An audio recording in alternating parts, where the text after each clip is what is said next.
تمہارے مکانوں سے دھوئیں اٹھ رہے ہیں، تمہارے مکان زمین بوس کیے جا رہے ہیں، تمہیں تباہ اور برباد کیا جا رہا ہے۔ یاد رکھنا مصطفیٰ جان رحمت کے عشق میں، خشیت ربانی میں جب تک مسلمان روتا رہا اس وقت تک کہ مسلمان حاکم تھا، تاجدار تھا، کامیاب و کامران تھا۔ جب سے مسلمانوں نے اللہ و رسول کے رونے کی بجائے اب دنیا پر رونا شروع کیا ہے، دیکھ لو تباہی، دیکھ لو بربادی، دیکھ لو، اللہ اکبر، انتہائی دنیا مرثیہ خواہ ہے۔ اللہ اکبر، لوگوں کا حال یہ ہے، لوگ ماتم کناں ہے کہ کیا ہو رہا ہے۔ اور یاد رکھنا جب تک عشق مصطفیٰ میں روتے رہے اس وقت تک دنیا رلا نہ سکی، جب تک خوف خدا میں روتے رہے اس وقت تک دنیا رلا نہ سکی۔ جب سے اللہ رسول کے لیے رونا چھوڑ دیا، بڑی معذرت کے ساتھ آج تو لوگوں کو ذکر حسین سن کر رونے پر بھی اعتراض ہے۔ میں لوگوں سے کہتا ہوں یہ تو مقدر کی بات ہے کہ کوئی غزل سن کے روتا ہے، کوئی ذکر حسین سن کے روتا ہے، یہ تو مقدر کی بات ہے۔ قدرت نے کسی کو ذکر حسین پہ رلایا ہے اور کوئی غزل پہ رو رہا، یہ مقدر کی بات ہے، تقدیر کی بات ہے۔ اس لیے کہ اوروں کے لیے نکلنے والے آنسو پانی بن کے بہ جاتے ہیں، جو آنسو یار کے لیے نکلتے ہیں وہ موتی بنا کے چن لیے جاتے ہیں۔ فاعوذ باللہ من الشیطان الرجیم، بسم اللہ الرحمن الرحیم۔ لا تجد قوما یؤمنون باللہ والیوم الآخر یوادون من حاد اللہ ورسولہ ولو كانوا آباءهم او ابناءهم او اخوانهم او عشیرتهم اولئک كتب في قلوبهم الایمان وأيدهم بروح منه ويدخلهم جنات تجري من تحتها الأنهار خالدين فيها رضي الله عنهم ورضوا عنه أولئك حزب الله ألا إن حزب الله هم المفلحون صدق الله العظيم۔ قال النبي صلى الله تعالى عليه وآله وسلم لا يؤمن أحدكم حتى أكون يقال إنه مجنون أو كما قال صلى الله تعالى عليه وآله وسلم صدق الله وصدق رسول الله صلى الله تعالى عليه وآله وسلم۔ اسلاف، یادگار حضور مفسر قرآن حضرت علامہ پیر سید شاہد ربانی صاحب قبلہ سجادہ نشین آستان عالیہ حضور مفسر قرآن برادر ذی وقار حضرت علامہ سید حامد ربانی صاحب اور میرے بڑے بھائی حضرت علامہ ڈاکٹر سید محمود ربانی صاحب، حضرت علامہ خوشتر ربانی صاحب، وہ جملہ خاندانی ربانیہ کے شموس و اقمار، ذوی الاحترام، ذوی الاحتشام، باصفا علماء کرام، حاضرین محفل، السلام علیکم۔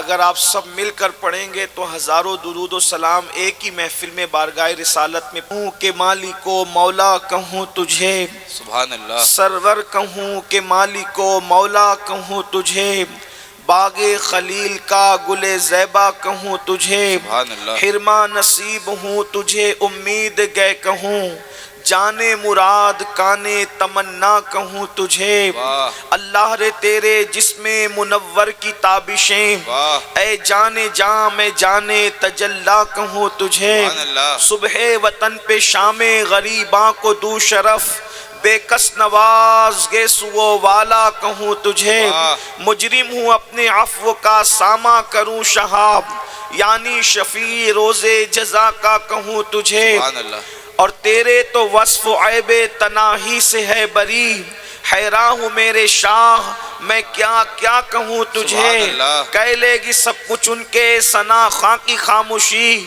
چپ ہو رہا یہ کہہ کے میں کیا کیا کہوں تجھے، لیکن رضا نے ختم سخن اس پہ کر دیا، خالق کا بندہ خلق کا آقا کہوں تجھے۔ آج کی یہ خوبصورت زندہ محفل حضور مفسر قرآن حضرت علامہ پیر سید غازی ربانی رحمت اللہ علیہ کے عرس سراپا قدس کے موقع پر انعقاد پذیر ہے، اور اب رات کی سیاہ زلفیں اس کے کمر سے نیچے کو ڈھلکنے کو ہے، اور انتہائی بے مایہ اور کم علم شخص کو سب کے بعد پیش کر کے شاید میرے عزیز برادران نے میرا امتحان چاہا ہے۔ اتنے بڑے بڑے خطبہ علماء دانشور جب بول چکے تو اس کے بعد مجھ جیسا بے علم آپ کے سامنے کیا کچھ عرض کر سکتا ہے۔ اور اسی کے ساتھ ساتھ ربانیین شہزادوں کی موجودگی ہے۔ یہاں تو ہر شہزادہ اپنے وقت کا عظیم خطابت کا جو ہے وہ ستارہ یا آفتاب و مہتاب ہے، ان کے درمیان گفتگو کرنا آسان نہیں، لیکن میں اپنے مرشد سرکار غوثیت مآب کے کرم سے نا امید بھی نہیں۔ اپنی گفتگو کا آغاز آپ کی خدمت میں پیش کرنا چاہتا ہوں اس امید پر کہ جن آیات کی تلاوت کی گئی اللہ رب العزت اس کے متعلق مجھے حق کہنے اور آپ سب کو حق سن کر اس پر عمل کرنے اور اسے عام کرنے کی توفیق عطا فرمائے۔ اور اس کے موقع پر مشکل یہ ہوتی ہے کہ ممبر پر تاخیر سے آنے پر یہ ہوتا ہے کہ پیشرو خطبہ جو کہہ جاتے ہیں اگر پھر وہی گفتگو کر دی جائے تو کانوں پر بوجھ محسوس ہوتی ہے، لیکن اگر کوئی بات کسی کی گفتگو سے ٹکرا جائے حضرت علامہ علیمی صاحب اور ان جیسے بزرگوں کی، تو آپ جو ہے وہ امید ہے کہ بوجھل نہیں ہوں گے۔ اللہ پاک کی بارگاہ میں دعا ہے کہ میرا اللہ مجھے حق کہنے اور آپ سب کو حق سن کر اس پر عمل کرنے اور اسے عام کرنے کی توفیق عطا فرمائے۔ آمین۔ حضور مفسر قرآن کی زندگی کے بہت سارے گوشے پیش کیے جا چکے ہیں، لیکن چونکہ آپ کی شخصیت ایک ہمہ جہت شخصیت ہے، آپ کی شخصیت کو آپ جس زاویے سے دیکھنا چاہیں اس زاویے سے دیکھ سکتے ہیں۔ کیونکہ یہ ممبر بڑا ذمہ دار ممبر ہے، اس لیے میں بہت محتاط گفتگو کرنے کی کوشش کروں گا، اور اہل ممبر سے زیادہ مجھے سامنے دیکھ کر کے گفتگو کرنا ہے، اس لیے کہ کہیں صاحب مزار کی ناراضگی میں مول نہ لے لوں مبالغہ آرائی کر کے، اس لیے کہ بازاریوں کے یہاں تو مبالغے کی کچھ نہ کچھ گنجائش ہوتی ہے، لیکن اہل اللہ کے یہاں تو جملے بھی پکڑے جاتے ہیں، نیتوں پر بھی ان کی نظر ہوتی ہے۔ تو حضور مفسر قرآن کی شخصیت ایک ہمہ جہت شخصیت ہے، جس زاویے سے آپ دیکھیں آپ ان کو پڑھ سکتے ہیں۔ مثال کے طور پر وہ اپنے زمانے کے عظیم مفسر قرآن بھی ہے، عظیم خوش الہان نعت گو جو ہے وہ نعت خواں اور ثنا خواں بھی ہے، اسی طریقے سے وہ بہترین شاعر بھی ہے، اسی طریقے سے وہ خانواد نبوت کے گلے سرسب بھی ہے، اسی طریقے سے وہ اپنے زمانے کے پیر طریقت بھی ہے، وہ اپنے زمانے کے ایک عظیم عالم بھی ہے، ایک عظیم محقق بھی ہے، ایک عظیم نکتہ داں خطیب بھی ہے۔ یہ ساری ان کے اندر جو ہے، بلکہ اگر ان کے شہزادوں کے درمیان اور مریدوں کے درمیان یہ بات کروں، وہ عظیم مربی بھی ہے، تربیت کرنے والے انسان بھی ہے۔ میرے عزیزو اللہ اکبر، اگر ان کے شہزادوں کو آپ دیکھیں تو ان کے اخلاق، ان کے کردار اور ان کا لوگوں کے ساتھ انداز زندگی دیکھ کر کے یہ صحرا حضور مفسر قرآن کے سر بنتا ہے کہ آخر وہ کیسا باپ ہوگا جس نے اتنے اچھے بچوں کی تربیت کی ہے، کہ اپنے بچوں کو یادگار اسلاف بنا دیا ہے۔ ان کی بہت ساری خصوصیات ہے، وہ قوم کے معمار بھی ہیں، عظیم مفکر بھی ہیں، اس اعتبار سے جیسے کہ ابھی آپ نے سنا کہ جن اسکول کالج اور اداروں کے ذریعے سے الہاد اور بے دینی پھیلائی جاتی ہے، انہی اسکول اور کالجوں کو خود قائم کر کے محبت رسول کے سائے میں، اسلام کے سائے میں دنیاوی تعلیم کا جو نظام انہوں نے قائم کیا ہے، اللہ اکبر، وہ اپنے زمانے کے عظیم صوفی بھی ہیں، وہ اپنے زمانے کے عظیم اللہ اکبر عظیم ترین صوفی ہیں، لیکن یہ ساری خصوصیات اپنی جگہ۔ آج جس پر میں نے گفتگو کرنا ہے وہ مبلغ اپنے دور کے ہیں، وہ خطیب اپنے دور کے ہیں، وہ ادیب اپنے دور کے ہیں،